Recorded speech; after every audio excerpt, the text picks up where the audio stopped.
विश्व के कोने कोने में यूट्यूब के माध्यम से हमसे गुरु मंत्र लेकर वैदिक परंपरा में आगे बढ़ने वाले मेरे प्रिय शिष्यों, सज्जन और सन्नारियों, महाभारत की कथा सुना रहा हूँ मैं आपको। महाभारत पूरा होने वाला है, फिर दूसरा कोई ग्रंथ लेंगे, इसलिए चैनल को सब्सक्राइबर करिए, क्योंकि आपको सारे ग्रंथों की कथा छोटी छोटी करके हम आपको सुनाएंगे। आज सुनाएंगे अश्वमेध यज्ञ की तैयारी। महाभारत का युद्ध पूरा हो चुका था, यहाँ तक कि भीष्म पितामह भी शरीर छोड़ चुके थे। युधिष्ठिर जो राजगादी सौंप दी गई थी, युधिष्ठिर राजा बन गए थे, पर उनके मन से सगे संबंधी और पूज्य जनों की मृत्यु का शोक दूर नहीं होता था। तब व्यास जी ने समझाया कि अगर शोक नहीं जा रहा है तो अश्वमेध यज्ञ करो।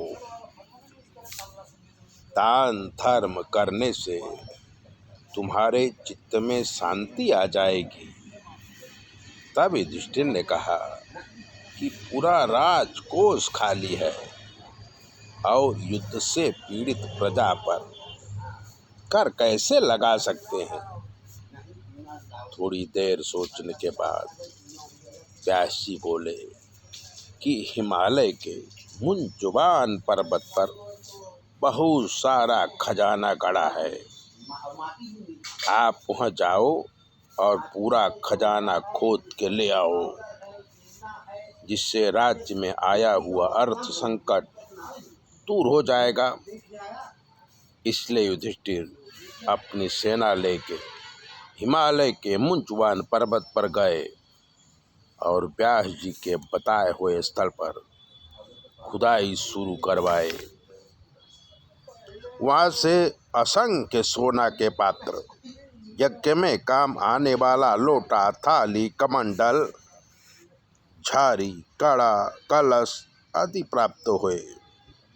युधिष्ठिर उन्हें ऊंट में लदवा के हस्तिनापुर के लिए निकले। इधर हस्तिनापुर में उत्तरा ने एक मरे हुए बच्चे को जन्म दिया, क्योंकि जब अश्वत्थामा ने उत्तरा के गर्भ में ब्रह्मास्त्र मारा था, तब कृष्ण ने रक्षा किया था और कहा था कि मैं इस बालक को मरने नहीं दूंगा, पांडवों का ये आखिरी वंश है, यही राजा बनेगा। तब द्रौपदी और उत्तरा विलाप करते हुए कृष्ण को याद किया। कृष्ण अंतःपुर में आए और उस बालक को जिंदा किया और उसका नाम परीक्षित रखा।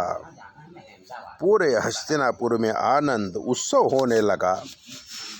युधिष्ठिर जब आए तब शुभ समाचार पाके और सुन के उनके मन का शोक दूर हुआ और वह अश्वमेध यज्ञ करने की तैयारी धौम्य आदि ऋषियों को सौंप दिया। शुभ मुहूर्त में राजा युधिष्ठिर को ब्राह्मणों ने पत्नी सहित यज्ञ की दीक्षा दी।